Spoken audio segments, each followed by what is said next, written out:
welcome to today's session on artificial intelligence, debunking the myths. My name is Helen Nambasa, Director Legal Services at USIU-Africa. I will introduce my esteemed facilitators. I have Dr. Angeline Wairegi, a research fellow at Strathmore University, Kenya. She's an experienced research scientist and educator with a proven track record in successfully managing and conducting complex research projects, designing educational and training programs for scholars in the scientific field, and effectively instructing large and small size classrooms in institutions of higher learning. Dr. Wairegi has comprehensive technological and pedagogical knowledge on the best practices for carrying out systematic, comprehensive and successful research projects and designing educational programs for both online and conventional classrooms that cater to the educational needs of diverse student populations, as well as the strategies required. She is currently engaged in research of AI on the African continent. Just to say that we are actually streaming live on Facebook, and this webinar is being recorded. If you'd like to host a watch party and share with your network, please go ahead and do so. I will now introduce the next facilitator, Dr. Melissa Akini Omino. She's currently Research Manager, Strathmore Law School Center for Intellectual Property and Information Technology Law, or commonly known as CIPIT. She holds an LLB from the University of Fort Hare, an LLM from Stellenbosch University, and an LLD from the University of Fort Hare. She's also a member of the Kenyan Bar and practices law as a partner in MJD Associates LLP in Nairobi. Melissa has a special interest in intellectual property. Her current focus is academic research in the niche area of free trade agreements and international trade in relation to intellectual property and data protection, particularly cross-border data flows. Melissa is also co-founder of the IP Check-In, a monthly meeting of IP enthusiasts that includes patent examiners, attorneys, professors, musicians, and law students who offer their services in IP awareness and knowledge dissemination pro bono in Kenya. So I'm very excited about this collaboration with CIPIT. You know, in most institutions of higher education, there's so much competition as opposed to collaboration. And I'm a firm believer that in collaborations, we do more. And this is really the way to go for most institutions of higher education. So without any further ado, I'll delve straight into the topic. So we want to start off by, hearing from both Angeline and Melissa. So what is AI, artificial intelligence? And I want to kick it off from the basis that we have seen that there are ways in which AI has been viewed as positive and negative. So from both of you, I want to hear, what is AI? What is this AI? Okay. First of all, thank you so much for having us. And I completely agree with your statements on collaborative efforts between institutions. I think in that way, we contribute a greater deal to the knowledge in whatever field it is that we're looking at. AI, in the simplest terms, are computers that are built to mimic human intelligence. So these are computers that can learn, adopt, and get better. That's all AI is. How you do that? A couple of different ways. Machine learning, I think, is the most popular way of doing that. Neural networks. So there are a couple of ways of doing it, but again, in the simplest term, it's just computers that can mimic human intelligence. The impact is a completely different topic, which I think we'll delve into a little bit later. But yes. Just like any new emerging technology, you have positive, you have negative impacts, you have critics of it, you have supporters of it. So it really depends on where you're coming from in terms of AI and what you consider the impact of AI to be. Thank you. Thank you, Angeline. Melissa? Thank you for having us here today, Helen. I'm really looking forward to this discussion, and we're definitely happy to collaborate with USIU, and hopefully you'll invite us again to collaborate. As Angeline has said, Angeline is our AI lead, and I definitely co-sign her answer. Let me be one of those people who says I co-sign, but definitely AI is computer language or machine learning language that Angeline has spoken about, that mimics human perception and understanding. So basically it mimics our intelligence and is an autonomous computer program in simple language. So the main bit that separates AI from other technology is the fact that it's autonomous, meaning it learns basically. And that's why we say it mimics human perception and understanding. Okay, so based on what you have just said, both of you, it mimics human like interactions or things that humans would do, but it's a computer, right? Yeah. So can humans overrule AI platforms, number one? And then number two, can we just, resign ourselves to the fact that, okay, AI is going to take over the planet, and therefore humans are going to be extinct because AI is here? I think there's a misconception when it comes to AI. I think, and that's sort of the fault of the media in a way, because I think a lot of people, when they think of AI, they have, the movie HAL 2000 or like Cylons, that kind of thing. That's what they have in mind. But AI is created by humans. AI is made using algorithms, which are codes written by humans using data sets. And those codes are trained using data sets that are compiled by humans, right? So AI is a human endeavor. It can learn, right? So I think the difference between that AI and other emerging technology is once humans create this platform, then it can grow and adapt and learn, but it's still a human endeavor. So maybe in a million years, AI will take over from, sentient life forms, but I don't think that's, at this stage, I really don't think that's a valid worry. There are other aspects of AI that we should be worried about, but I don't think it acting like the Cylons. I don't know if anyone has ever watched Battlestar Galactica, but there are sentient beings kind of like AI, but more evolved. We are a ways from getting to that point. So I think there are greater concerns than it taking over the world at this point. So it's also not completely autonomous, right? In that sense? In that sense, no. You still have, we'll talk about bias a little bit later on. And one of the greatest things that we've learned is that since humans are creating AI, our biases, we are transferring them to the platforms that are being created, right? So it's autonomous to a point, we should say. Okay. Yeah. Melissa, did you have something you wanted to add on to it? Yes, I wanted to talk about the issue of regulation, because when you say, can humans control or ensure that AI does not take control of us, then the answer, if I look at it from a legal perspective, is yes, because we do regulate how developers that Angeline mentioned, how they actually how they run these algorithms, how they develop these algorithms, or rather we should be regulating, and I put an asterisk there, how this is done. And that's why Angeline talks about bias, because as much as you're saying they're autonomous, what that means and what our imagination is leading us to believe are two different things. So think, for example, about a car, right? An autonomous car, which the US is leading us in this particular field.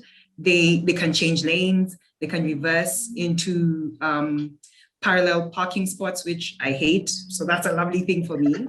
But this car is not going to become a transformer and then, start hijacking children and shooting off into space. But the question is, does the car also, can it recognize, for example, is there a feature in this car that can recognize particular faces? Does it now enact or kick in certain security features when certain faces are around the car and other faces, it feels like it's a safe space? Those are the questions of bias that come in, but these all stem from humans. So humans are definitely in control, and the particular humans that we're concerned here with are developers, right? And developers are computer engineers. So think about people who work at Tesla, people who work at Apple, people who work at Google, because remember, Google also uses AI. So there are different types of AI, like the algorithms that are used in search engines, that is artificial intelligence, right? So it's not just robotics that's involved. There's AI in the most mundane of things. AI exists there. So we are actually in control. Exactly. Like yeah, which ultimately, without that human interaction that is necessary in, a chat, don't really give you exactly what you need.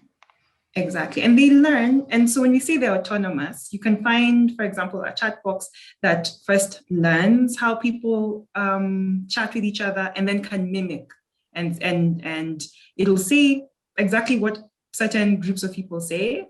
They can be used, for example, in elections to sort of steer people towards a particular direction. So that's what we mean. It's still within stuff, eh? Yes, that type of thing. So it's still within the realm of human control for now. And remember, we're still in the early stages of AI. We're not quite sure how far AI can go. Maybe we will get to Battlestar Galactica or Star Trek Discovery for me. Maybe we'll get there where you're talking to the computer and the computer tells you, no, I'm not going to make that decision because this is the correct decision, where they are far ahead of us in terms of intelligence, but we're not there yet. Right now, they can do what we do, but faster, right? And they're taking mundane processes that we might not want to do. For example, computation, right? You don't want to sit here and start doing a bunch of mathematics. So you can have an algorithm that does that for you. And so it saves you time. And those are the pros of AI. Okay. So we've already jumped into the issue of bias. I want us to just pack it and now get into how do you see AI saving the world? How is AI useful? Do you have like a couple of examples? I was reading an article which was talking about how AI can save the planet when we talk about air pollution, when we talk about the wildlife conservation. So I'd like to hear your thoughts, both of you, on this particular aspect, because I got a lot of questions from participants about how AI can save the planet. So if we can unpack that for them. Sure. It's a broad question, but I think it all falls under how AI is being deployed, especially a big example is climate issues. So we have AI climate models that are being used to predict future weather patterns, extreme weather patterns. And if you know what's coming, then maybe you can mitigate that.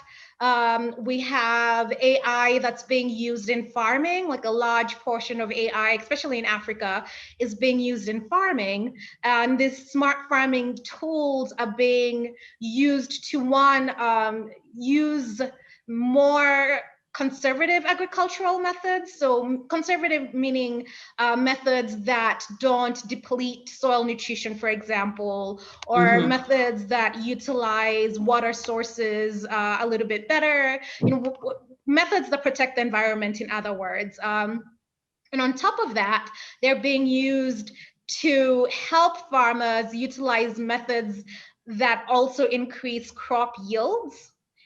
So, food security is a massive issue. So sustainable farming, that kind of stuff. AI is being used for what you mentioned, air pollution, because it has the capacity to detect pollutants and decreasing pollution in the air. Once you know that, then you can help mitigate that case. And also for migration patterns as well for animals. If you know where wildlife is proceeding to, then maybe you can help either redirect them or maybe cater better to them. So again, it's a very broad question. It is. So AI is being used for a host of sustainable issues. Is it effective is the question I think maybe we should address. So it's nascent technology even in that area. There has been research that shows promising data on the impact of its utilization, but then there's also been research that says that maybe it's not quite the magic bullet that we thought it would be. Honestly, I think it's helping more than it's harming, but the results are still out there. We need more definitive data before we can say anything on if it's saving the planet or not. Okay. Melissa, do you have anything to add? Just before you speak, participants are encouraged to send us their questions on the Q&A. Please don't raise your hand because we are not allowing participants to speak during the webinar. So just type your question or give your comment in the Q&A. Thank you. Melissa, sorry about that. No problem. I think Angeline has covered most of the sustainable areas where AI is being used, climate change, food security, and those are very important, especially from an African perspective. Those two areas are very important to us, migration as well. But you can also, because your question is very broad, you can also look at it as how is AI saving us time in order for us to concentrate on other things, right? So what I had mentioned before, where AI is used for computational purposes, in assisting these engineers in coming up with these solutions, that's a place where AI is definitely helping us save the world. You could also look at it from a legal perspective. I'm sorry, I'm a lawyer, I always keep referring things back there, but AI has been used in especially developed countries, for example, to help with caseload management. Of course, there's bias there as well that comes in, but we can talk about that later. But it helps basically reduce, or rather, it helps access to justice, because we say time is a factor that determines access to justice. So if you can properly manage cases by use of AI, so where the software is running and it's ensuring that particular cases follow a particular track by looking at the facts of the case, the issues that are raised, then that is definitely helping clear up space in the courts for other matters that help humanity develop. So that's the way that I look at that question. And definitely those are some areas that AI is used. Yeah, there's something you've raised. Go on, sorry. I'd also like to caution us from making one-to-one generalized comments on the impact of AI. What's happening in the US is not necessarily what's happening here in Africa or in India or in Central America. A good example is, if you look at the climate change models that have been deployed so far, they've mainly been in the States or in Europe, right? And they, from the papers that I've read, they've done a pretty good job on identifying future precipitation patterns or future dryland patterns. But I just read a paper last week where there was a study done in Southeast Asia that looked at, I think, 28 of the most commonly used climate change models. and applied them to, I forget the territory, but it was like a lake basin territory somewhere in Southeast Asia. And they were trying to predict dryland climate and precipitation patterns. And they found that there were significant errors in the climate change model's ability to do that. So again, we really have to be careful in making this broad sweeping statements. We as a community, as researchers, academicians, industry experts on how AI is developing, how AI is impacting XYZ. That's why I think it's a little bit better if we use the general work in the West as a guideline, but then investigate it further, localized to whatever region we are, rather than just fully accepting whatever they tell us is the gold standard of AI impact or whatever they promise us. We need to investigate that for ourselves as well. Okay, so that basically takes us back to the issue of bias, right? Yes. What you've just said takes us back to the issue of bias. Yeah, so bias keeps coming up over and over again, almost like, so, that oft used phrase of garbage in, garbage out. So, which is in computer, and in computing, that's like that's the what do you call it? The general rule or the grand rule in computing. Whatever you put into the computer is what you're going to get out. So you can't put in a mishmash of things and expect to have paradise come out at the other end. That's the same with AI, which also answers your first question, right? About can AI take over the world? Because remember, a developer is putting in. So if somebody is developing AI to shine shoes, will that thing take over the world? It might not. I think with bias, maybe let's consider how AI is created. So you have algorithms and you have training data sets to train those algorithms. So bias originates in two ways. Either your code has an intrinsic error in it that creates that bias, or else your data set is not comprehensive enough. And in that data set, you are missing large segments of whatever population it is, and that generates the bias. So for example, let's look at facial recognition. The bias generally originates in the training data set. So you'll have a training data set that has been created in a population where the demographics are 90% white or something like that. I'm just making up numbers here.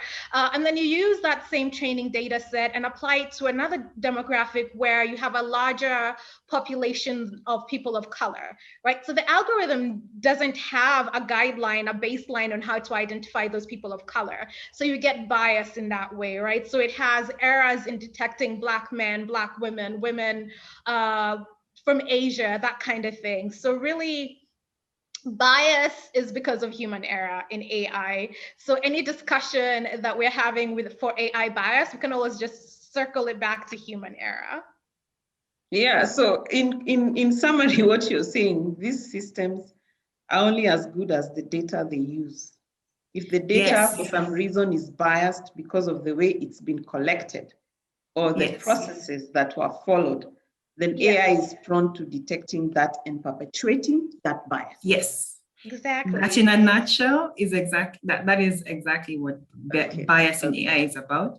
So it could be error, as Angeline had said, but it could also be the perception of the developer. So if you have a developer who's creating, for example, the case management system that I was saying, and okay, first of all, let's start with most developers in terms of AI are typically white male developers, right? So depending on the actual perception of that white male. Can you hear me? I can see Angeline and she's moving perfectly. I don't know. Yes, we can hear you. Okay. So I was saying, in terms of the bias definitely stems from the developer, and it might not be an error, it might be their perception. So looking at that and the fact that most developers are typically white males, then the AI system will have perceptions that are generally carried by white males. So for example, in case management systems, especially legal systems within the developed world, especially the US, there have been problems about how a certain area where there are predominantly Black, people of color, minorities in that area, that the case management will probably issue out harsher procedures, will not give them mitigated avenues or avenues that would lead to mitigated sentences. It's more harsher than in white areas. So that is, you can't really say it's an error. It's the bias within the developer or the perception of the developer. So it all comes back to us. If we don't fix ourselves, AI can't fix us. It just continues to redeploy our own biases. Okay, I think Helen is frozen, so. Yeah, something is going on here. But you can hear us, Helen? I can hear you. Can you hear me? Yes. Yes, we can hear you, but we can't see you. Just yeah, something is happening. I don't understand what's happening. So I'll just move on swiftly because I was wondering, can they hear me? Can they not hear me? So we were talking about biases, and I see somebody bring up the issue of ethics around AI. So do you want us to unpack that now? Or at which point do you want us to unpack it? That's fine. We can unpack it now, right? Yeah, I think we can. Because the thing is that when you're investigating bias in AI, you're usually doing that in order to eliminate bias. So at least that's what we try to highlight the bias and see how you can eliminate that. That's what we're trying to do at CIPIT when we say that we're looking at bias within AI. So ethics definitely comes in because the question now comes into what is bias, right? And that ethics goes back to your morals. You can have morals on one standpoint, and you can have hard law or legalized law such as human rights. The Human Rights Bill, let's say that, for example. So the right to life, the right to health, the right to privacy, which I think is a very important thing that we need to discuss when we're talking about AI, because we've said AI runs on data sets. Data is collected. Data is not just a wonderful thing that came from nowhere. Data belongs to certain people, and you can have different aspects of legally looking at that, and the ethics towards the collection of the data and the ethics towards the use of the data. And then we have, for example, our Data Protection Act kicking in, which is hard law, not just what society would agree to be morally correct. So ethics definitely kicks in there. And I was listening to a presentation the other day where they said you can't have the law without ethics, and you can't really ensure that the ethical framework remains standing without having the law. So the two go together. I think it's also, we should also point out that ethics came after the innovation. So like any emerging market technology, whereas you have the innovation of the product, and then you have this grand optimism that it will solve all that ails humanity. And then people start questioning. And at that point is where you get this ethical guidelines coming up when people see that maybe there are negative impacts to this. So maybe the process is not completely unharmful, I guess. And then we should also state that right now, the ethical guidelines are far ahead of actual legal legislation that's governing AI specifically. So like Melissa said, there are data protection acts or data policies or whatever it is that can be used to govern AI, but there are no specific laws. I think maybe the EU might be the only bloc that is ahead of this. Ahead meaning they have something on, they have a bill proposed is what I mean. But other than that, the legislation to govern AI specifically is lagging far, far behind the innovation of the technology. Yes, and to add on to what Angeline is saying, That's not a surprise to me, because if you look at it, ethics, especially in the field of AI, seems to stem from the developers. So the developers holding each other accountable. So the ethic framework comes from them saying, if a company comes up and says, these are our company guidelines in terms of how we're going to develop AI, and then it would be wider in terms of a range of manufacturers coming together and saying, okay, for autonomous vehicles, for example, this will be our guidelines for AI. We have to ensure that before we deploy, there's safety considerations in there. We have to ensure that there's a backup to a backup, things like that. So the ethics will develop faster than the law, because it's literally happening as the AI is being developed. But when you look at legal, the process is longer. There's a lot of debate going on. It depends also on politics. So then politics comes in as well. I know the US have a wide range of things. They have policy papers. They have lots of bills that have to go through Senate. They have to go through the House in order to actually be enacted as a bill. I mean, as an act. So the bill getting to become an act, there's so many processes.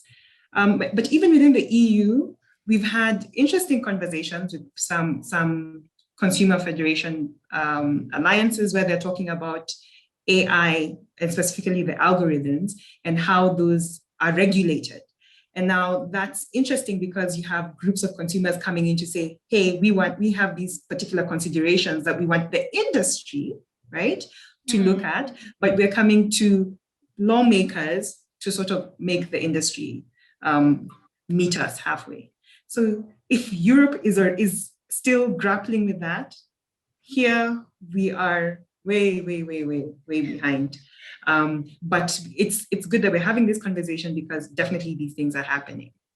I concur with everything that you said. And I also want to emphasize again, this is why it's important to look at AI from to emphasize specificity when looking at AI, look at it from a localized perspective, right? So we as Africans are consumers of AI. So we have consumed not only the technology, but the promises and the ethos and the impacts from the West, right? So we have wholesale accepted those without actually doing any hard investigations into it. And if we are to form any policies, any ethical frameworks, any governance structures or legislation, that needs to be evidence-based. So if we are simply going to adopt what the US or the EU do in terms of the laws, then that might actually not work for us. It may not, but we need to actually have hard data to back up what the stakeholders who are involved in creating these laws do. There's a question in the Q&A on what are the possible unethical use of AI, which ties into what I'm talking about. So in Africa, we've just started using AI for surveillance, for smart cities. And a lot of this AI is actually being powered by incentives offered by the government or industries in China, right? So there's a lot of opacity in the surveillance systems. We are being told they're going to be employed to reduce crime rates, but where they have actually been adopted, so in Nairobi, Mombasa, Kampala, I think Addis also, the crime rates are not actually going down. In some places they're increasing. We don't know why these technology is not, where they're not effective. We don't know how the data that's being input is being used. We don't know where it's going. We don't know if governments can actually use this to track dissidents. Like there's a lot of ground for exploitation in using this data. So again, we really need to be careful that we're just not simply adopting what the West's doing and hoping that it works here. Okay, we have another question in the Q&A, and that's from Wamushi Kabue. And the question is, what can we as lawyers, policymakers do to ensure that Kenya isn't left out of the conversation, that we're actively participating and protecting our interests? noting that AI can seem very foreign-led. I think that ties into what we were saying, and maybe we haven't said this, but we should say it. In part of our investigations in looking into AI, we are trying to track AI within the African continent and sort of define what an African AI ecosystem would look like. So that's us first trying to map out AI within the continent, because I don't think it would be fair for us to say that AI doesn't exist on the continent.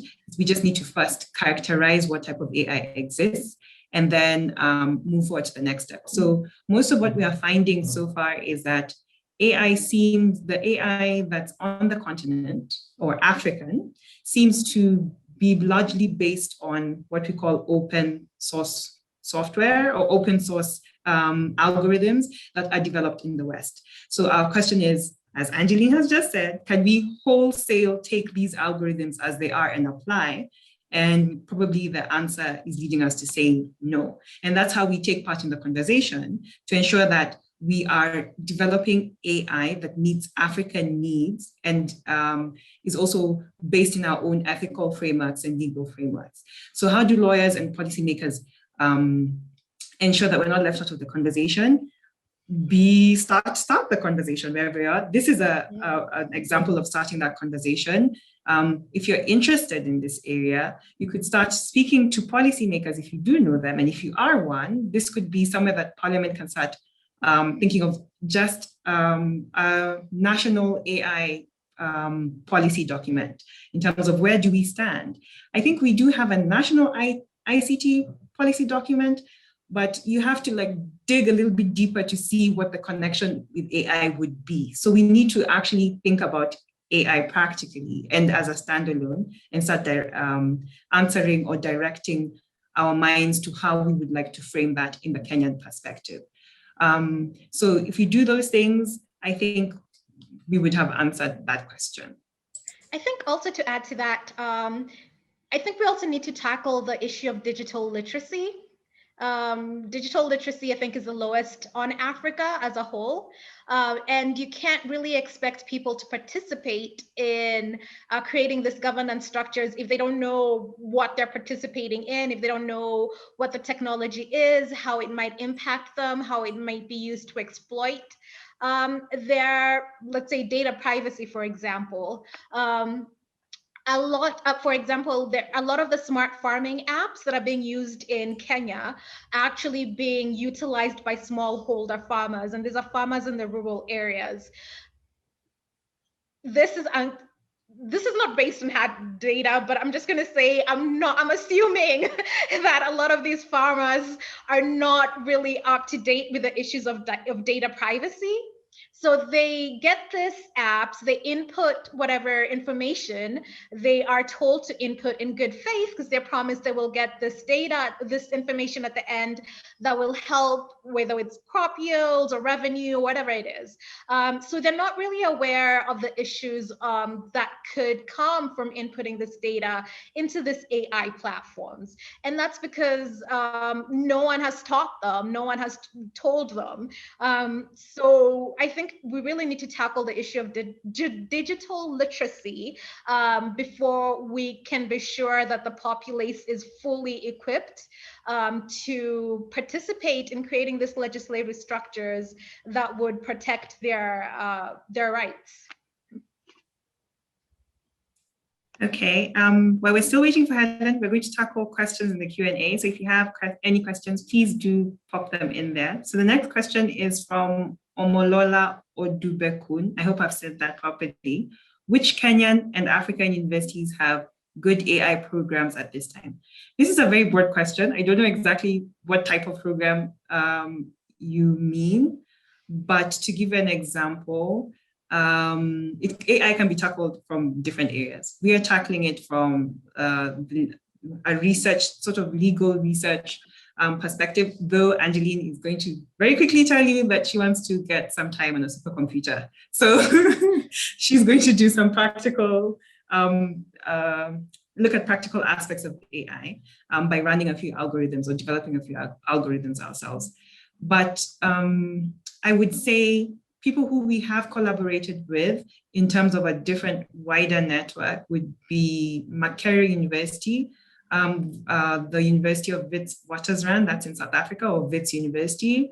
I know that they're currently participating in what is called the Natural Language Program, where they have a bunch of developers in different countries, and they're sort of helping them or bringing them together in order to develop different algorithms, but based on language. So they are sort of collecting data from different sources, text data. So they're text mining, and they are trying to figure out how they can utilize this for local solutions. And that answers your second question, Omolola, where you're asking what private sector NGOs are leading the way for African AI and advancement that is geared to solving local problems or questions. I would say if you could just Google the Natural Language Program, NLP, that's funded by IDRC, and it's under the AI for Development Program. You'll find a vast amount of information there. I can mention Kathleen Simiu, she's working on that, I think, from the Kenyan side. There's Jade Abbott, who's working on that from the South African side as well. But they have peers in Nigeria, Ghana, I think Mozambique. So it's a very large network. So if that's what you're interested in, I think that's a good way to start. But if you're talking about technical engineering stuff, I can hand over to Angeline. I don't know if I'm throwing you in the deep end for that. Again, very broad question. As far as universities, I think South Africa is at the forefront of this in academic research and AI in Africa. I think the University of Pretoria has something they're doing. Again, I'm not really sure, but South Africa has the most. And then for private industries fueling the development of AI platforms continent-wide, not just in Kenya or East Africa. It really depends on what sector you're looking at. The largest 4 sectors that are being developed are in farming, education, health services, and financial technology.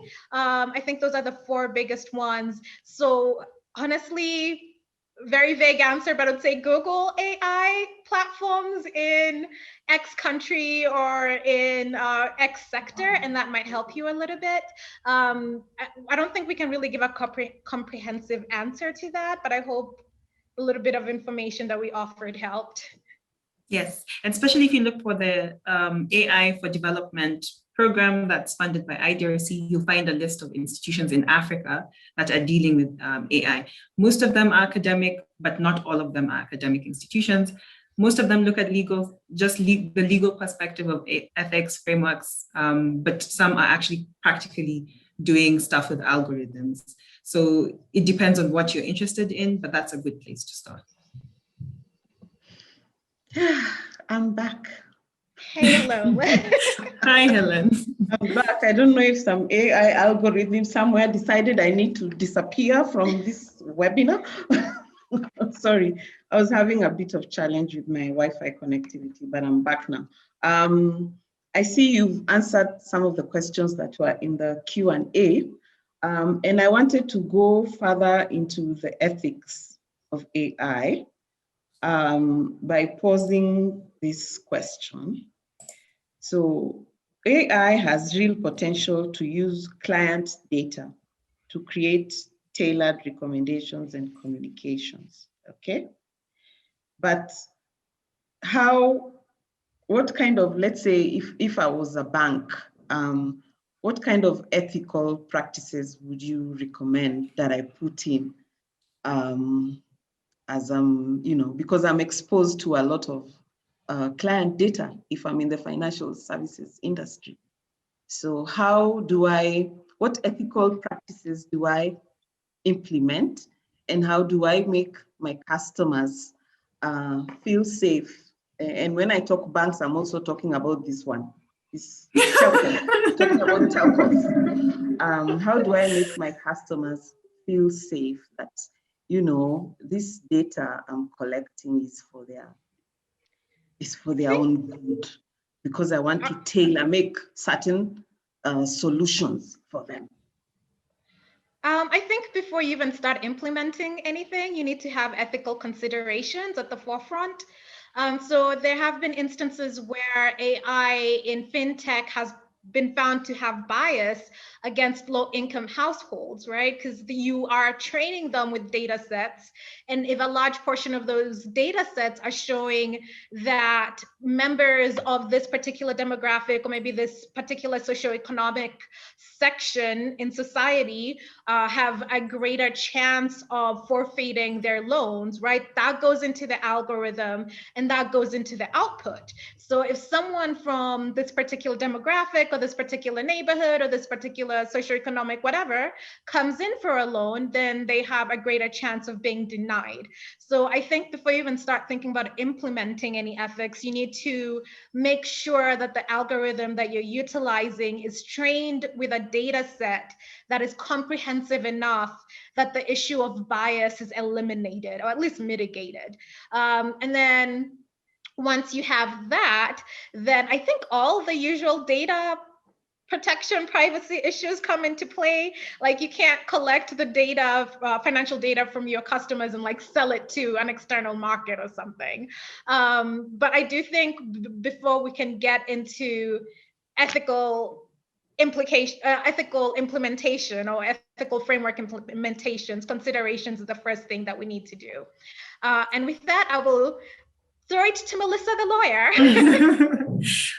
When you said client data, I think you saw my eyes pop out. I was like, yes. Because the first thing, anytime you're using client data or personal data, okay, and personal data is defined in the Data Protection Act, name, age, address, all those things, which banks usually use or would collect, right? You need to first get consent from your client as a bank. So this feels like answering an exam question.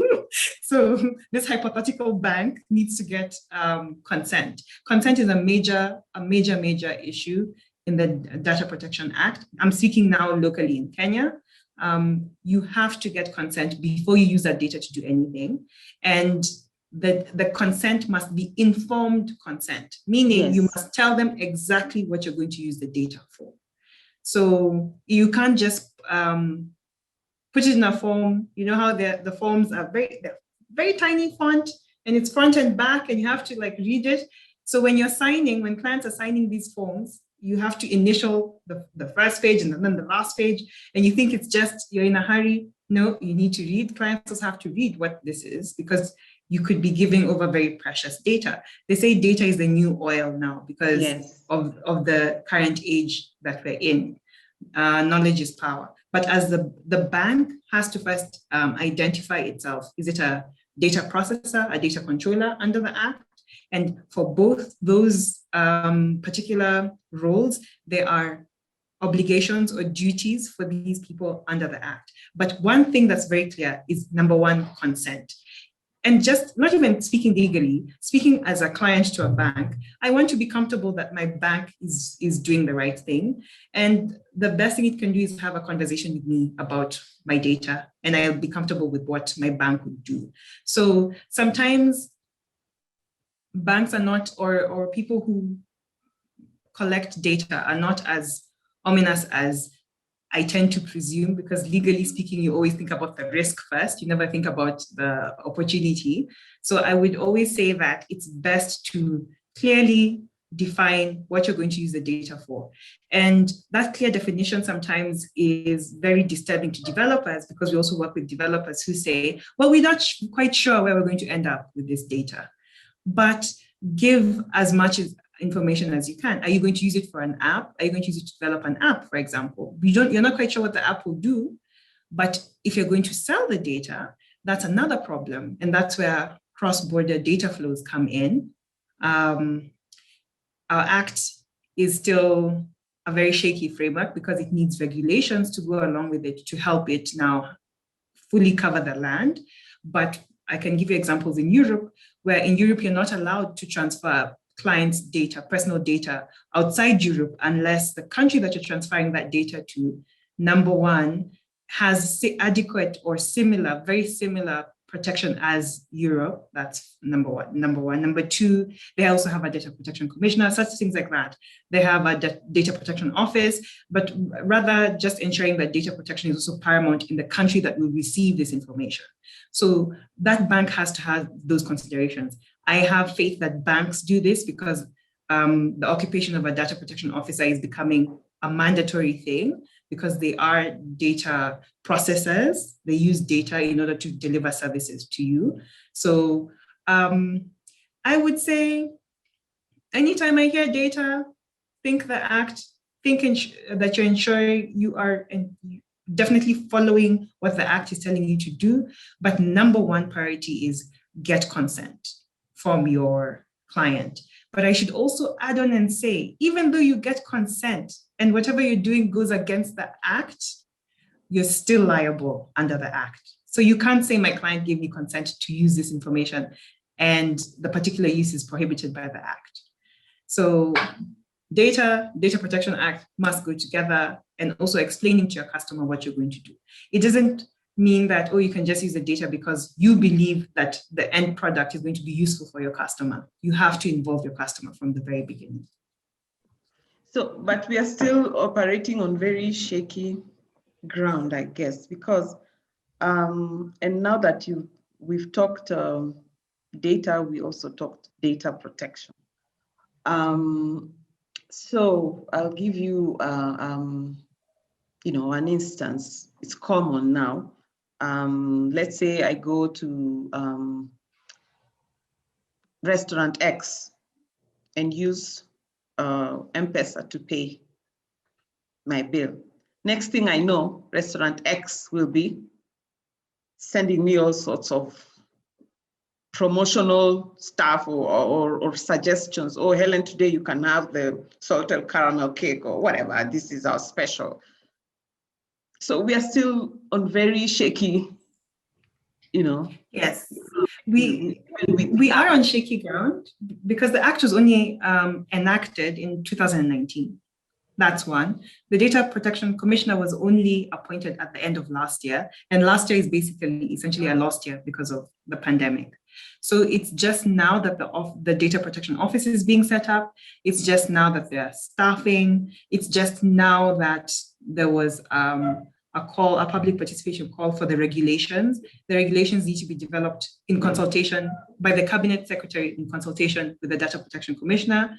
There's a lot of work that still needs to be done, but we have an act. At least we have an act, because before we didn't have an act. And if you look at Africa and count how many countries actually have a Data Protection Act, you'll come back with less than 10. Mm-hmm. So we have started, and I think that goes back to an initial question earlier about what can lawyers and policymakers do to ensure that we are part of this conversation. And that's starting locally. We have already started with the act. The commissioner has been appointed. So we now need to ensure or engage the commissioner to see that they are implementing the act. We need to ensure that the regulations are going to be drafted well, that they'll cover the issues that are pertinent, especially to us. So yes, data protection is a shaky area right now, but we are on the road there. And all we are doing right now is watching. We're watching and seeing, but it's a good position to be in because we have the benefit of experience from, let's say, Europe, because our act is very similar to the GDPR. Which is the, yes. So we can see the pitfalls that have happened there, and then we can sort of retrofit for ourselves so that we don't have to go through those pitfalls as well. And just to plug, you can listen to a podcast episode I had with Mugambi Laibuta, who's an expert in the area of data protection. That's the Friendly Troll podcast. And we covered the issue of the Data Protection Act, especially looking at cross-border data flows. So I think that generally covers it. Let me throw a spanner in the works on why maybe a general data protection act may not be sufficient to govern AI.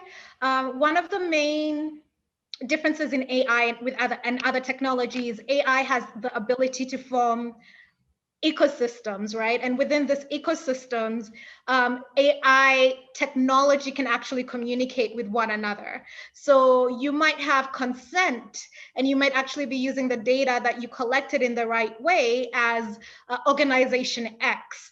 But organization Y might be able to inadvertently or maliciously gain access to that data and use it, right? So what are the protection policies in that case? How can we make sure that the data that's being collected for a platform is being used specifically for that platform? How do we deal with this issue of AI technology being able to communicate with one another and share information with one another? So a data protection act is great. I'm not saying it's not great, but I think eventually down the line, we might actually have to have or enact policies that are specific to AI as well. Yes, I definitely agree. I think we have to have both. Because remember, the Data Protection Act is not just for AI. It's very broad. It's supposed to cover all issues in terms of the use of data. So not just in the area of AI. That's also in health data, for example. When a hospital is collecting your health data, what are they doing with it? It's the example that Helen, you gave of you paid with M-Pesa, and then this particular shop is now sending you unsolicited messages. That's essentially also covered by the Act. The Act is broad, but yes, we do need specific legislation that deals with AI. But when you say things like maliciously accessed the data, then now criminal law kicks in, or even intellectual property law can kick in, because data can also be protected as a complete data set by copyright. So that's copyright infringement. So, and that's an important aspect to highlight, that we shouldn't look at AI as an isolated thing that hangs there. There are very many intersectional things happening, not just in the legal aspects, but even in the implementation, even in the collection. The other day we had a meeting and we were talking about how AI that helps farmers identify particular diseases, where are the pictures collected from?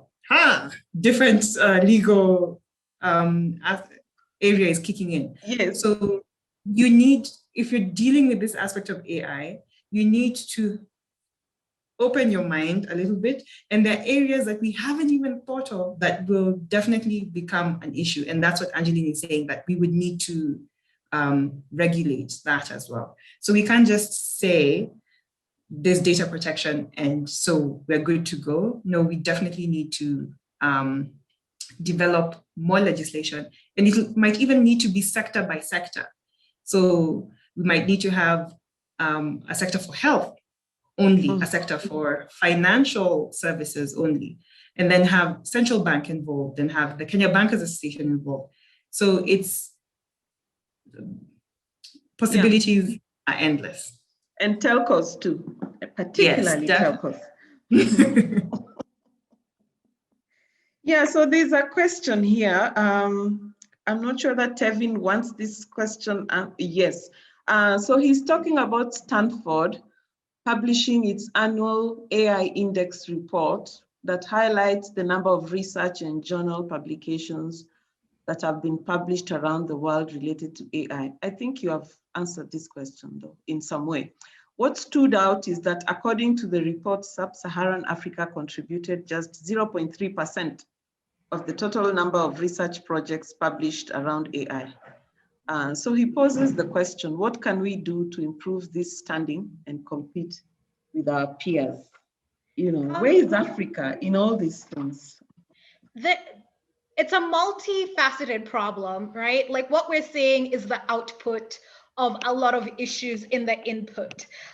So to begin with education, we're lagging far behind in terms of education in general, but STEM education especially, with peers from Europe and the US, whatever, the Western Hemisphere.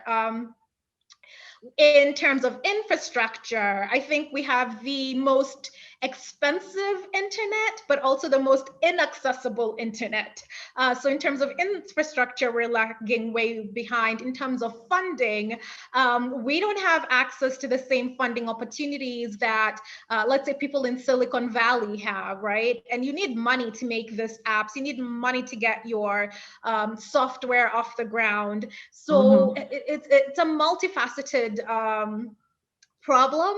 So it'll require, multifaceted solutions. So we need to fix our education system. We need to encourage more students to go into the STEM fields. And this is we haven't even addressed the gender problem yet, the gender disparity in this educational fields and workforce, AI or tech or otherwise. So we need to address the education problem. We need to address our infrastructure, digital infrastructure. It is a lot better than it was. There have been massive, significant improvements in that, but there is a ways to go. And then we also need to find ways to attract money to these startups that are trying to develop AI platforms currently, and also startups in the future. So right now, what you find is that a lot of the funding comes from international bodies, and there's nothing for free. So this international bodies, they must, in some ways, kind of curtail or restrict what is being developed in the field. So that's something else that needs to be addressed in the future. But there's just a lot of problems that we need to fix for us to be able to competitively compete with our peers in the West, or the East, actually. I don't know why I keep saying the West, because China is another massive AI player. So yeah, forgive me. China and Europe and America are the three big players. So those are what we need to do. And actually, China might be a very good example of what to do in terms, not really in terms of the legal issues, but in terms of innovation. China emerged in the last 2 decades or so as a big player in the AI field, and they weren't that before. So it might be a good frame of reference to see what they did, and maybe we can apply it here or not.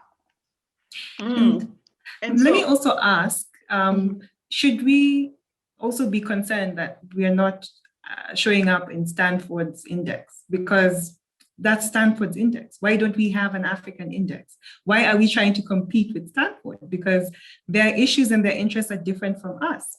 We could be having our own index, and we are concerned with our own issues, and probably we aren't at the point where we are publishing as much because we're still investigating what's going on the continent. So I don't think we should be very much concerned. Probably we will, the issues that Angeline has raised are valid issues, and they would help us feature a little bit more. But what are our priorities? Our priorities featuring in this index, our priorities actually practically fixing problems for ourselves. Just to jump African on what Melissa solutions has said, for African problems. Yes. Yes. And also to jump on what Melissa has said, looking at publication as the indicator of what is happening in AI or any other field in terms of Africa is very problematic. And we would need another 2 hours to go into why that's problematic. To talk about that. Yeah, so exactly. That Stanford review might not Indexes in general. Yes, so that Stanford review might not be an accurate indicator of what's really happening here in terms of African AI ecosystem. So it's just like rankings for universities, Webometrics and higher education.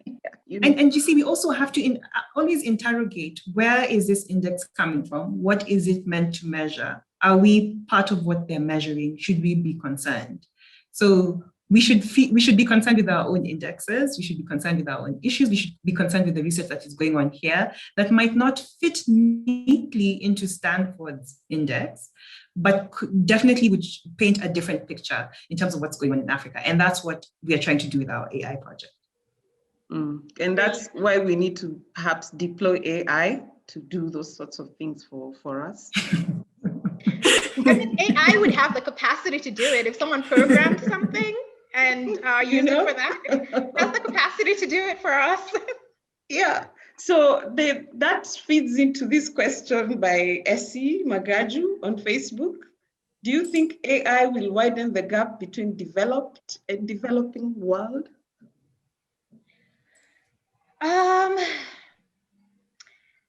I cannot give a definitive answer based on the data that we've collected so far. Anything I'm going to say is purely conjecture, because it's human.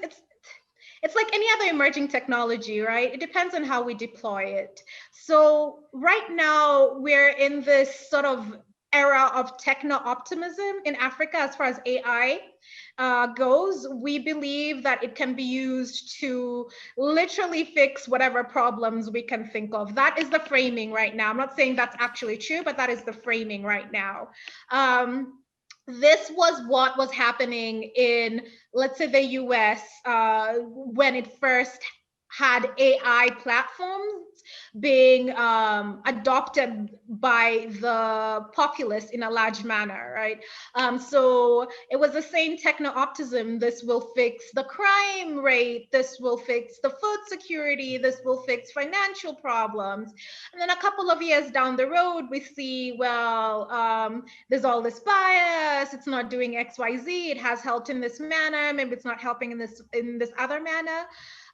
So to the question on whether we could level the playing field as a developed nation, I don't know. I honestly don't know. There's so many factors in that. Will we be able to develop AI that's using our input to solve problems that are specific to Africa?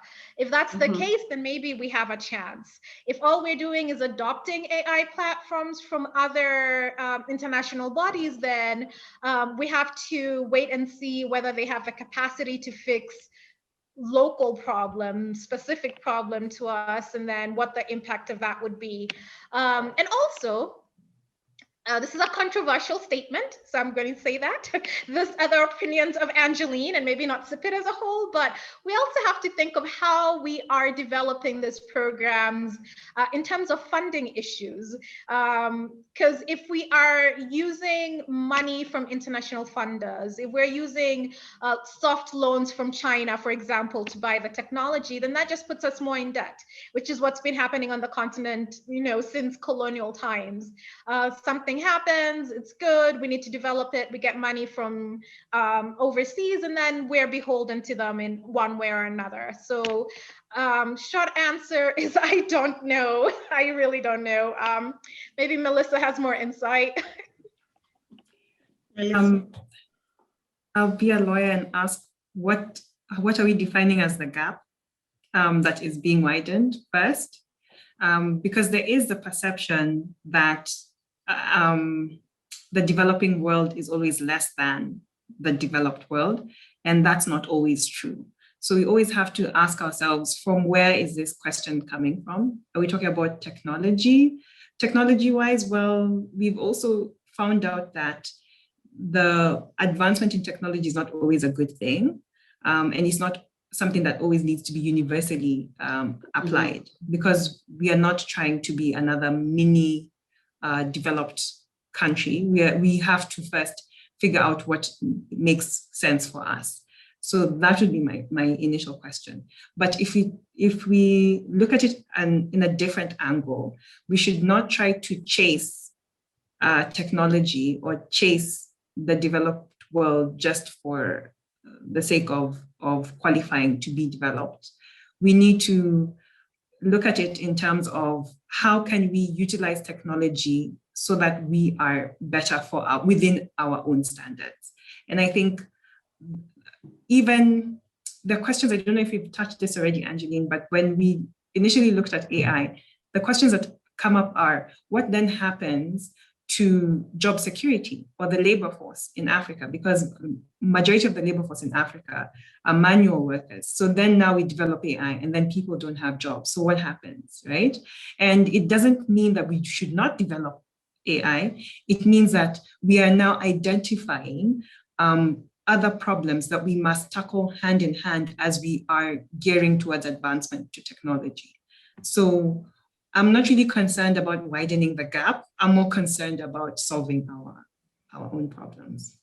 That's such a great point, Melissa. The issue of automation might be the clearest indicator that Africa is not the same as the States or the EU or even China when it comes to AI adoption. Because there was the great fear in the States and well, I'm not sure about the EUs, but definitely in the States, there's a lot of media out there when AI first hit the ground that people were afraid they would lose their jobs, right? They would be replaced by a robot, they would be replaced by a computer XYZ. But what most of the data found was the people who lost the jobs could be retrained.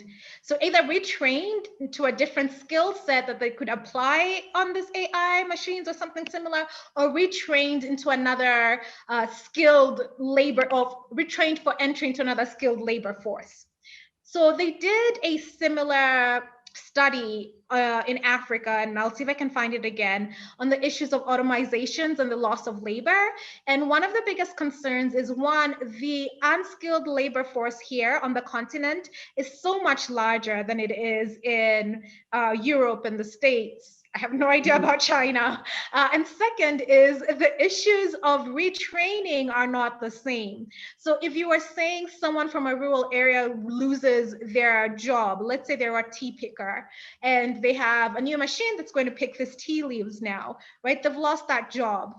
Do they have the economic capacity? Do they have the time capacity to actually get retrained for re-entry into the labor force as something else, right? So we're not dealing with the same issues as far as retraining goes on the continent as elsewhere. So we really can't,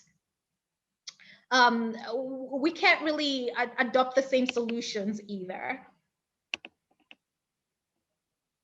Do you have anything else to add, Melissa?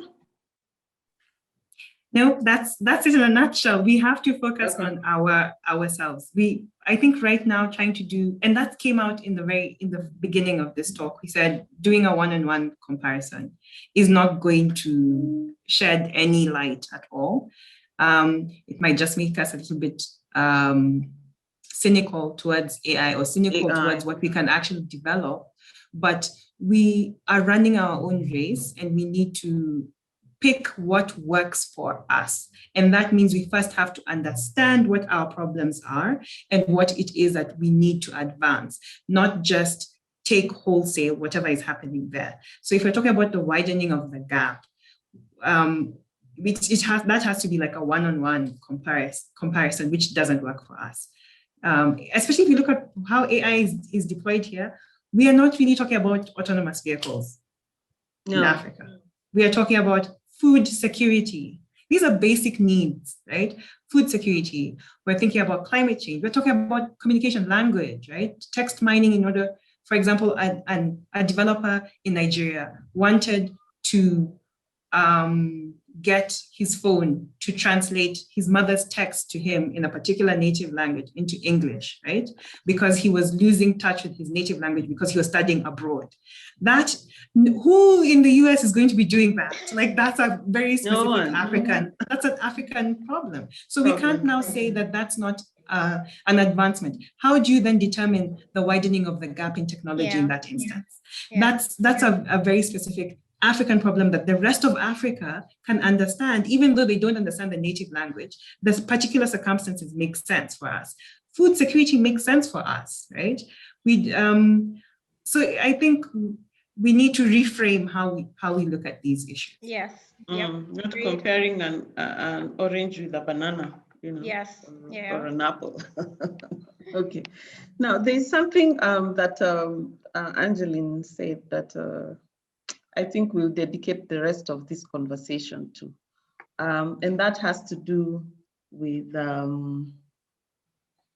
job loss. There are these prophets of doom, as I started out, who seem to think that AI is going to come and render lawyers, those are always the professions that are, singled out. Lawyers, accountants, are going to be rendered obsolete. And as you engage on that issue, I want to just read out something that one of my connections on LinkedIn sent. In his view, the medium only goes into another guise. We should not mistake the medium for the message. AI tends to straddle the two. The subsequent permutations will only make the professionals more relevant. And that feeds into what Melissa said in the beginning about some of the manual tasks, let's say, that accountants do. Yeah, those would be handled by AI, but then also what you said, Angeline, about training this person. So this person is still on the job, not necessarily doing the mundane, filling of entries that he or she used to do, but even their interaction now with clients is heightened because they're not doing this mundane task they used to do. So to say that, it's not what you think it is. It's not coming to render Angeline, Helen, Melissa, jobless. They're still useful within that whole ecosystem, so to speak. Yeah. So. I will start off by saying that I believe these same worries and arguments were being made at the beginning of the Industrial Revolution. There was someone out there who was like, well, this cut machine that Eli made, or this printing press, or this whatever it is, like, these are the same arguments that are made every time new technology emerges, right? There's always this fear that someone somewhere will be made obsolete. Technically, is that a reality? Yes. You were assembling a car and you were the person who fixed the tires by hand. I have no idea how a car is assembled, so we're taking this analogy. So that person, once automatic machines come in, he will be made obsolete. But does that mean he is permanently kicked off the labor force? I don't believe so. There are other opportunities that will arise.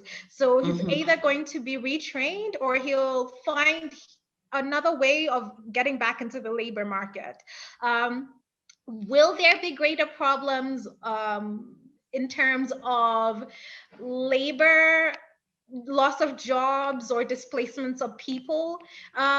Here in Africa, I think so. If we just look at what our current revenue generators are, we are still mainly an agricultural based revenue generator, and this is continent-wide.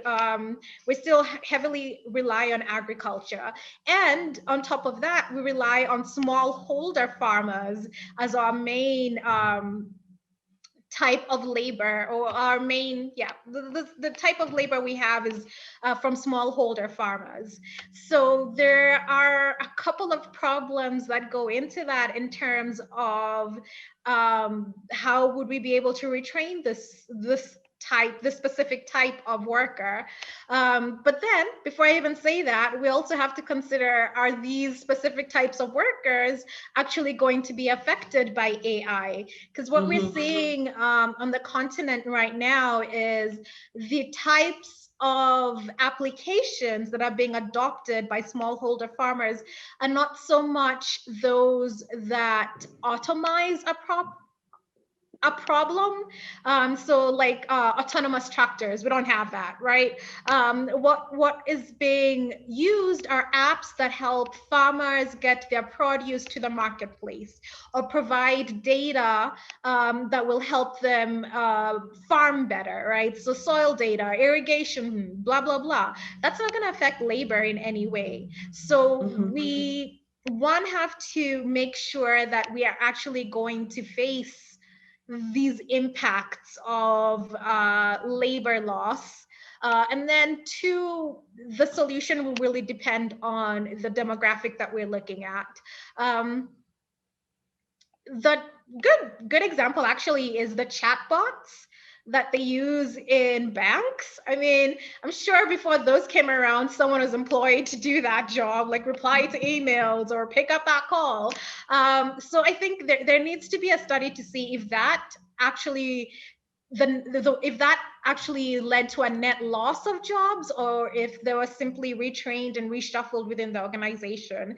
So to the doom prophets, I say, I mean, we survived the Industrial Revolution, we'll be fine. You're worrying too much. Melissa, your thoughts on this? I agree with Angeline. And also, I think comes in another aspect that we are looking at in our AI project, which is the question of not just gender, but looking at the question of power and privilege hierarchies. So when you talk about lawyers and accountants, the first thing that came into my mind is these are privileged professionals. So even the developers who would be developing things for AI, for lawyers and accountants, would not be developing something that would phase them out completely. It would basically to make their work easier, because the work of an accountant is not just to add up debits and credits. It's to advise you about how these debits and credits are making an impact on your financial output as a company or as an individual. And that we're not yet there in terms of AI. We're not yet there. Yeah. For a lawyer, I would really like to see AI that would argue out a case. I would really like to see it happening. And without biases that exist, because we've already talked about biases that are there. So which client would have more faith in AI arguing a criminal case for them, where the sentence would be life, right? Rather than a human being who has empathy, sympathy, understanding, to actually argue out that case. So there's a question of privilege also that's there in terms of these professions, that they're a little bit comfortable that you wouldn't be phased out completely. Speaking practically, people said that once the company's registry was going to be automated, that people will not use lawyers to register companies. They still do. They still come to lawyers because lawyers understand company law. You can go online and try and fill out those forms, but if you don't understand company law, do you actually understand what you're doing? So AI is assisting you for doing menial tasks, not really menial, but tasks that just take up a lot of time. But we are not yet there. We've not yet gotten to the point where I can go speak to AI and they will guide me through a complex legal transaction. Now, when it comes to the issues in terms of practical issues of labor loss or loss of employment, because employment is a major issue. Now that comes to people who don't have the privilege to have gone to school to become lawyers and accountants. These are, like, for example, Django workers. These are people, and I'm saying that's why AI is helping us really locate where our problems are. So the problem is not the AI, the problem is how are we tackling the lack of education, which Angeline had pointed out? How are we tackling the lack of skills development? Because education also doesn't have to lead you towards a white collar job. It can definitely give you technical skills, right?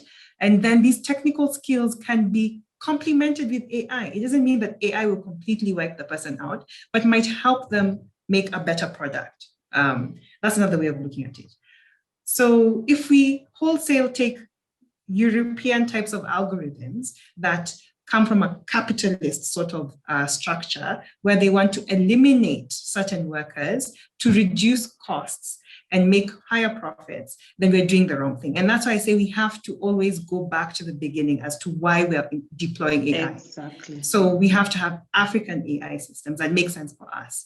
We might not want to wipe out a whole structure of Django workers, because what are they going to do? Right? Number one. And number two, have we provided them with enough to do? Right? And that now gets back to that whole power, privilege, gender as well, hierarchy systems that come in. And when we say that, we mean the type of opportunities that are afforded to certain people who are less privileged than others. So yeah, it leads me back.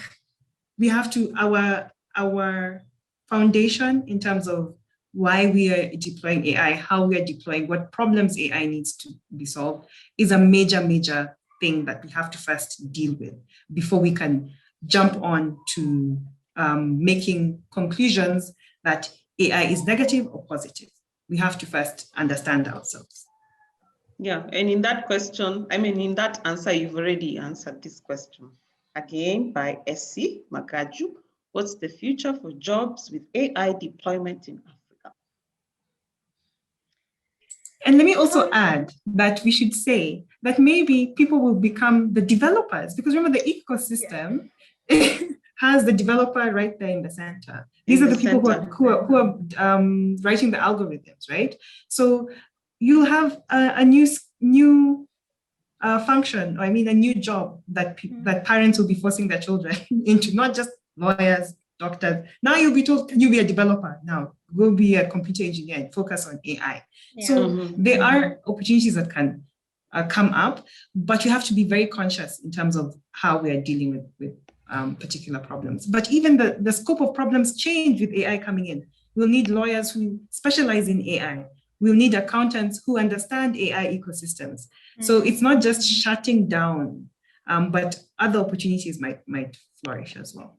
So institutions of higher education need to start preparing for those kinds of students, and companies need to also start preparing for, that sort of talent, because imagine deploying that sort of talent to a company that's probably operating the way it was operating years ago, and then this talent is like, okay, what do I do in this space?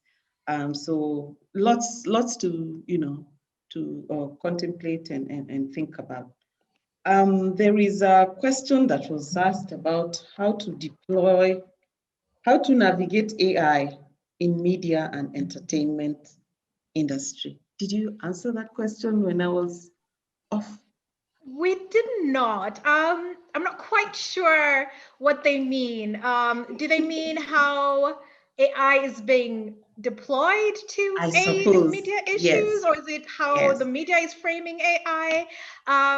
If it's the first, the only thing I can think about, because we haven't really looked into it, is Netflix. AI is being deployed to increase customer satisfaction, mitigate customer concerns, right? Because you have like a chatbot you can go to, you have all these streaming devices, and all of them rely on AI to sort of, what's the word?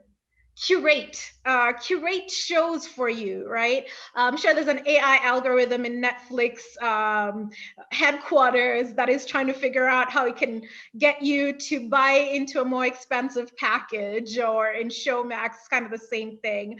So I really don't have a lot of information on that.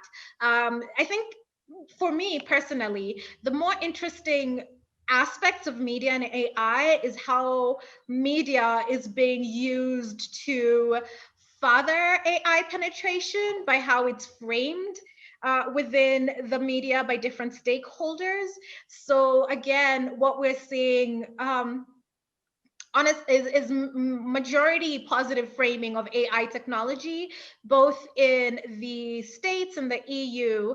There was a paper, a 2018 paper that looked at how newspapers, the major 5 newspapers in LA were discussing AI. And what they found was that it was primarily in terms of the benefits of AI, positive impacts, and whenever a negative impact was discussed, that portion of the reporting was shorter, right?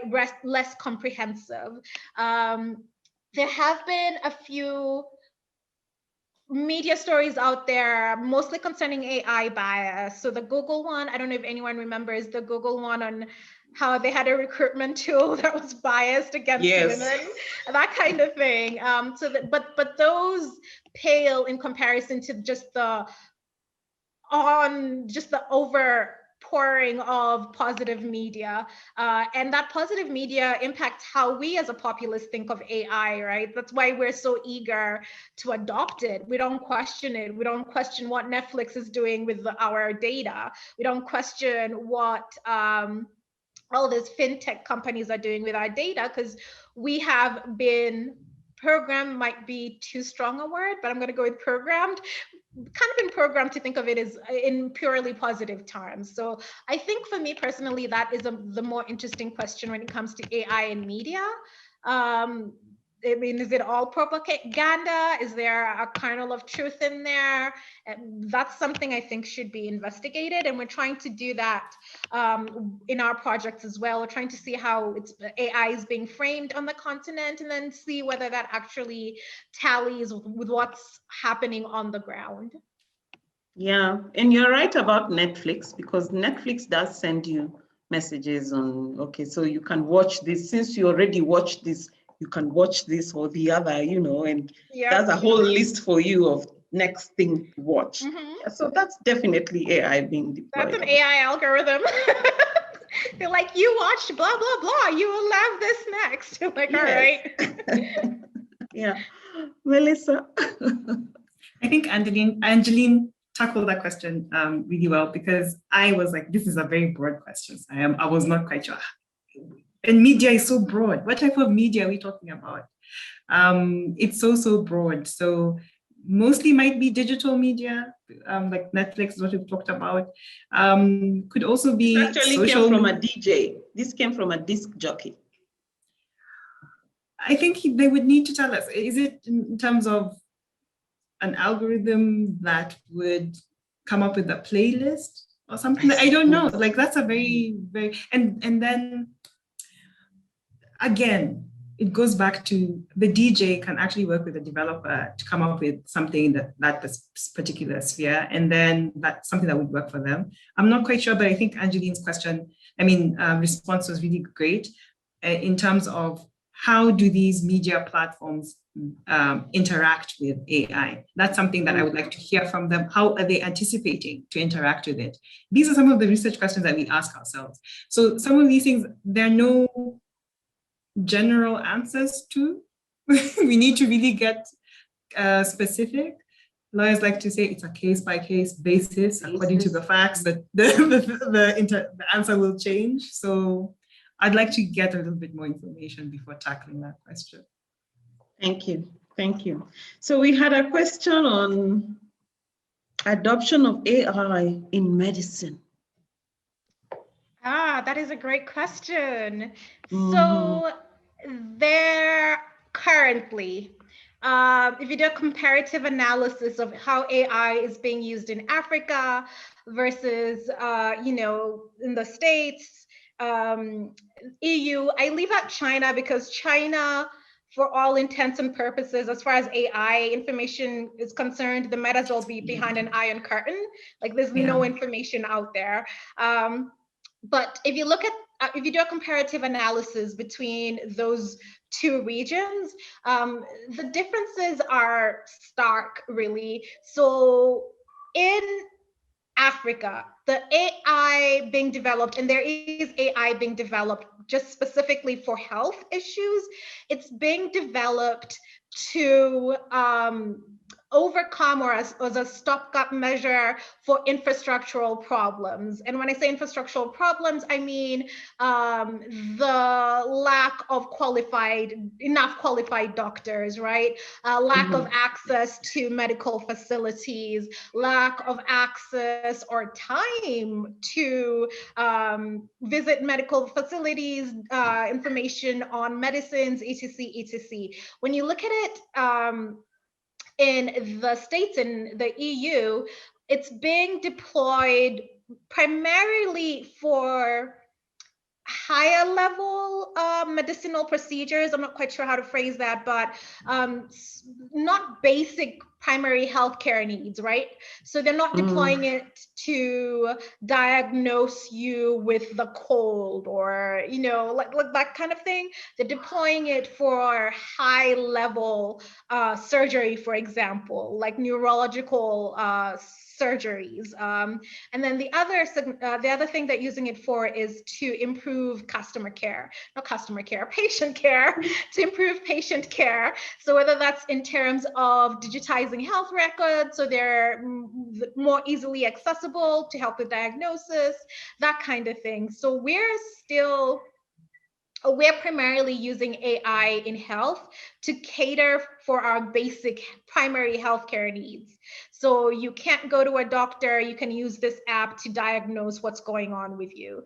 And the diagnosis will be, I'm not sure how to phrase this, but it'll be on a primary healthcare level needs, right? Like we don't have any applications right now that are able to tell you, oh, maybe you have thoracic cancer or something like that, right? It's maybe you have a cold, maybe your child has XYZ. So we're still very much in the basic healthcare needs type of AI health platform innovation. So that's the primary difference between what's going on in Europe and the States and what's going on here. And that's because we just kind of lack the capacity right now in terms of healthcare infrastructure to meet our needs. And that's what we're trying to help out with, I guess. Yeah, that's a problem that we're trying to solve. The problem that we're trying to solve is getting access to healthcare. So the app definitely, that type of algorithm, that type of AI helps to increase access to healthcare because the ratio of doctors to patients is not one-to-one. It's like the patients are definitely more. So how do you assist them to actually get some sort of healthcare, some primary level of healthcare before they can access something more specialized. So even in that instance, if you look at the deployment of AI in that sector, it's not definitely going to take over a medical officer's job or a doctor's job, but it is assisting, and it's also helping. It's helping the patients try to figure out the first course of action in case they can't get to a healthcare facility. So that for me is a perfect example of utilizing AI for our unique set of problems. Mm-hmm. Yeah, there's something Angeline said that reminded me of this article I was reading when I was preparing for this webinar about predicting. So MIT has this, what is it called? Learning system they've developed that helps to predict, whether you are going to get cancer in future or something like that. Yeah. There are AI applications in the States that are being used to see or to predict if patients have a higher probability of getting Alzheimer's. Yes. Yeah. So just from their walk, from the cadence of your walk, they can predict. We're not there yet, guys. We're not there yet. We are not there yet. I mean, even to think of that solution, to also think of the solution to that particular problem, you have to have a particular set of issues that are surrounding you, where you can take time to say that we want to look at how people walk and how that relates to them developing Alzheimer's or Parkinson's. Right now, we have a majority of people that can't even get access to be diagnosed as to whether it's a common flu or is it, does your child have the flu? Does your child have high fever? Does your child have measles? Basic things like that. So if you develop an algorithm that can tell from the cadence of someone's walk if they have Parkinson's disease here in Africa, the utilization is going to be for a very small majority of people. And that's where the privilege conversation happens. Because are we just going to develop algorithms in Africa by Africans for only a small percentage of Africans? And then what happens to the rest? Yeah. Perfect question to segue into this one that talks about their AI frameworks around inclusivity and benefiting people with disabilities. Oh, yeah, that's a good one. Inclusivity in general is a big topic in AI. Racial and gender inclusivity are sort of the forefronts of those discussions right now. But there are applications that have been deployed to aid with disability issues, mainly by the big companies, and all of them are in the US and Europe, right? So Microsoft has AI applications that can read text for you. If you are sight impaired, they have applications that can help with, I think, mobility issues, which goes into like the autonomous driving cars. So there are applications with disability aid in mind, but those are all in the Western Hemisphere. I think there might be an emerging community of developers tackling that in Africa, but there's nothing on the market so far. So we're far, far behind in that area. In terms of inclusivity in general, I do want to say that there is a push for AI to be investigated in how inclusive it is or isn't, to question how data is gathered in terms of inclusivity, because that data then goes into the data sets that train these algorithms, and then the algorithms affect the output, and there's, it's a whole domino effect. So there is a push towards inclusivity as a whole, but again, the racial and gender issues are at the forefront of the discussions right now. Thank you, Angela.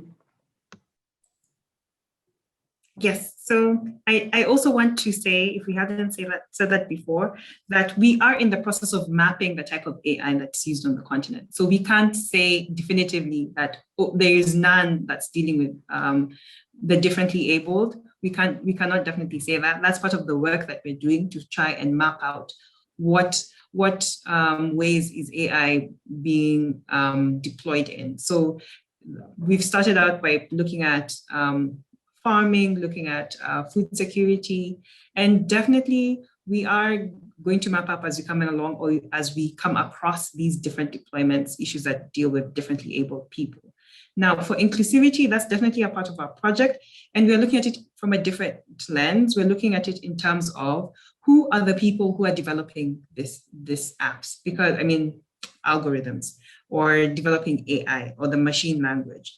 Because as we said, whoever is developing is going to solve a problem that affects them.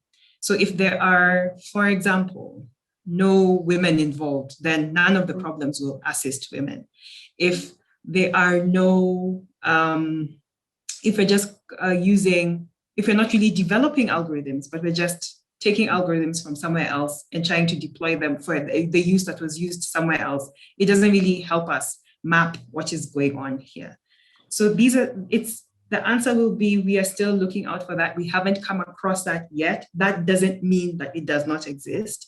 It just means we haven't come across it yet. But from looking at what has happened in the developed countries, definitely AI can be used and has been used, because also that was a broad question in terms of how AI has been deployed to assist the differently abled. It has been used, it continues to be used. Some of these things are on our phones, for example, where reading, for example, text back to you, helping you text if you can't see, night vision for some cars to help with different types of eyesight issues. It's definitely, they do exist. Autonomous cars, that's the best example you can have, where you don't have to worry about changing gears or braking or doing all these things. They do that for you. There's such a great example, just to kind of build on this question, on how not considering inclusivity can really impact negatively a segment of the population. So there was a study done that evaluated how safety measures in cars were created or were generated, and they looked at a bunch of safety runs done by I don't remember what the car company was, but they found that this company was using an AI platform, right, to predict future car safety issues or emergency issues in terms of, in cases of car accidents. But what they were doing is they were using only male, what are those things called in boutique stores? Only male mannequins. Thank you.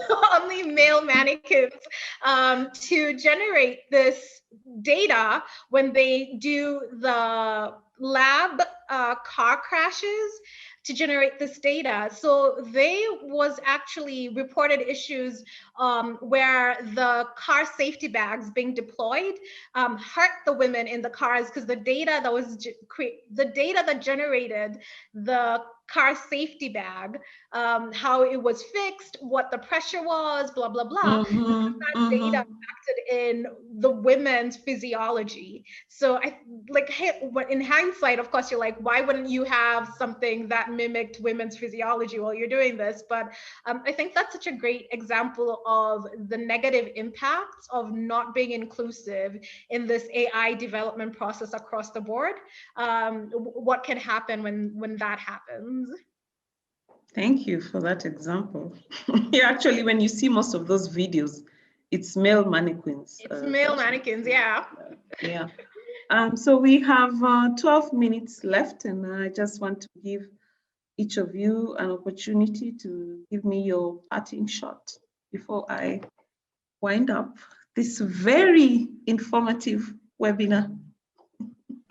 I think my parting shot would be that AI is a field that holds a lot of promise, but that promise needs to be investigated, one, and also it needs to tally with the realities on the ground of what's happening in Africa, right? So we cannot simply accept what the West tells us in terms of the framing of AI, in terms of the impact of that technology to us. We need to investigate whether that's true. And we also need to have a concerted push in developing AI for us, by us.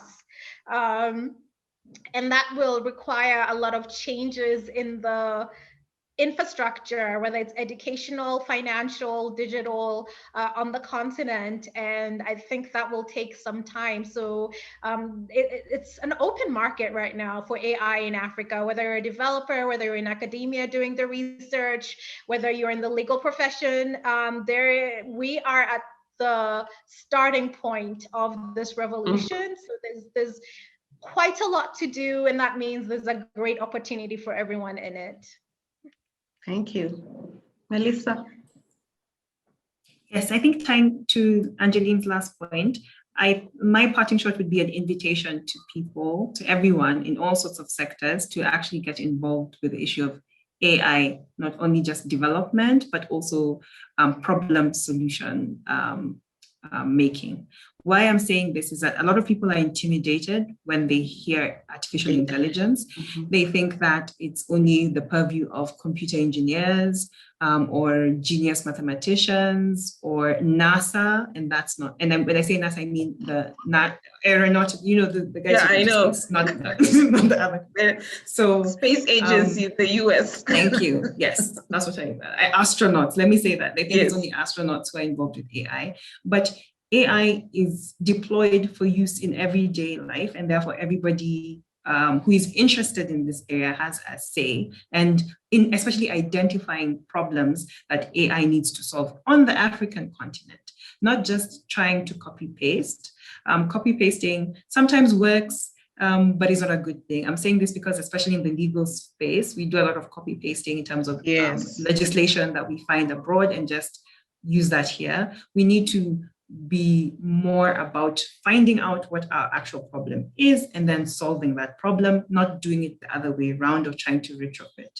And the invitation means that we need to be a little bit audacious and get into realms that we have been told previously that we're not supposed to be in that realm.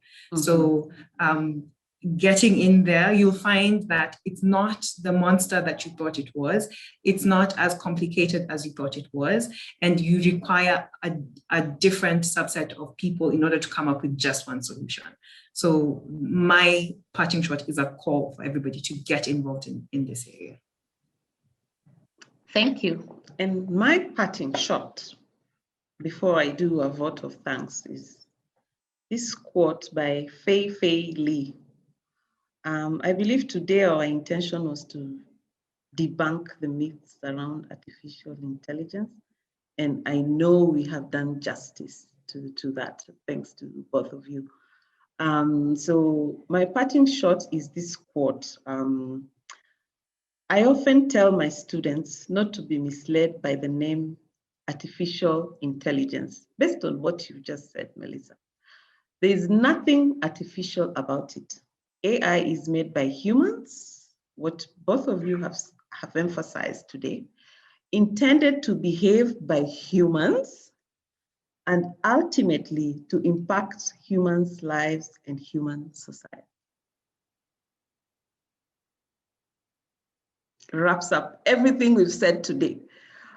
Just to add the fact that for Africa, it's developing for Africa and giving solutions for Africa, so that we don't go, replicating what's been done elsewhere when it doesn't work in our circumstances, which is something we do a lot. There's some other question here, but we just have 7 minutes, so I think that I'll send to you. But I think you've answered it. Explain with an example. You said it will imitate humans, but will continue doing without bias. What was bias? I think it was bias, but we've answered that extensively. Yeah, and the word we used was garbage in, garbage out, depending on what is fed into that system, so to speak. What you get will be dependent on what you fed it. So I just want to take this opportunity now to thank you both so very much from the bottom of my heart on behalf of the entire USIU-Africa community. This was an excellent collaboration and the start of many more to come. I also want to thank Salome and Taigu in the background, making sure everything was working tip-top. Yeah, I'm looking forward to another conversation. This time I want us to talk more about data protection. That's Melissa. That's all Melissa. Yeah, and that's definitely. There's something you raised, Angeline, about, both of you actually said it would be a whole other 2 hours. I think it was around the issue of Stanford. Was it Stanford? Oh, yes. The index. Yeah, the index. Yeah, Yeah. the index.